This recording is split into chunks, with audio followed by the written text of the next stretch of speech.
Patrick B. Trison, manggagawa po ng Izumi company ng paggawa ng gulong. Valenzuela po. 6 years na po. Agency po kami sir eh.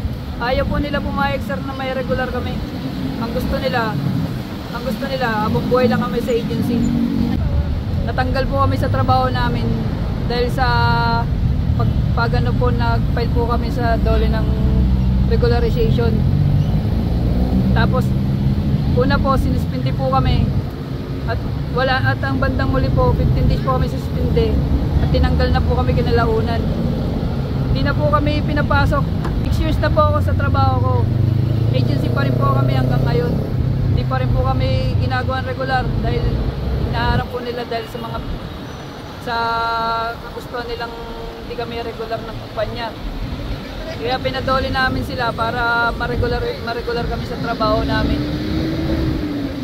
Yung trabaho po namin, nag-start po kami sa 5:37 po dati. Ngayon po 16 na po siya. Yung asawa ko po, magdadalaw pa lang po yung anak ko sa ngayon. Kasi buntis po yung asawa ko eh.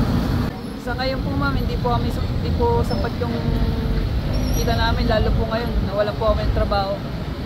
Ilan po kami sa mga kasama ko, bali 35 po kami lahat na tinanggalan ng trabaho. Halos hindi na po kami sumasapat sa ngayon yung kinikita namin eh. Magawa na lang po kami ng parang para mabuhay lang po ngayon. Yung sahod naman po namin, kung susumahin nyo sa kada buwan, kukulangin pa po, lalo po ngayon mga lalabas na po yung anak ko, pangalawa po. Halos hindi na po kami, sumasideline na lang po minsan eh, sa ibang trabaho eh. Kada linggo para lang mapunan yung mga kakulangan po ng kumpanya namin. Minsan po kasi kulang po talaga yung sinasahod ko. Kulang po yung hindi po ganun kasapat yung kita namin. Sa pagbayad pa lang po ng mga araw namin. Kung kikitain po yung 3.6 po kada linggo, 6.10 lang po kasi. Kung isasama po yung overtime, then magkano lang po naman. Hindi naman po ganun kalaki yan. Nasa minimum wage na po. Bukod dun sir, sa kuryente, saka mga bilihin nagtaasan sir. Kung susumahin nyo sir, yung kita, mas mataas minsan yung bilihin kaysa sa kita namin. Kanya-kanya na lang po diskarte. Sa pagtaas ng sahod sir, sana lahat ng mga casual na trabahante ma-regular. Hindi lang bukod sa amin, kagaya sa amin, tinanggal kami dahil nag-aklas kami dahil para ma-regular kami. Sana wala nang ganun. Amin po kasi yung tubig po, binibili po kasi namin sa ano namin. Araw-araw po bibili ng tubig. 7 hanggang 8 po yun.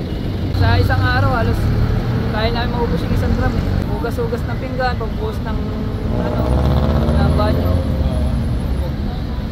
Sa kuryente po, naka-submeter po kami. Pero mataas po kasi yung ng submeter. 17 po kami. So, kada buwan po kasi, mapalo po kami ng 1,000.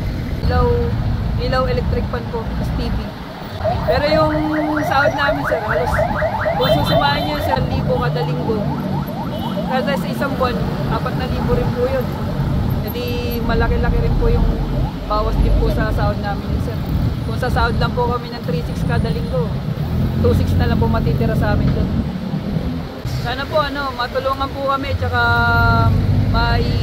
yung dinapan po namin kaso sana po manalo po. At sana po hindi na po lahat po sana ma-regular po sa lahat ng trabaho. Mahirap po kasi maghanap ng trabaho po ngayon sa kalagayan po namin ngayon.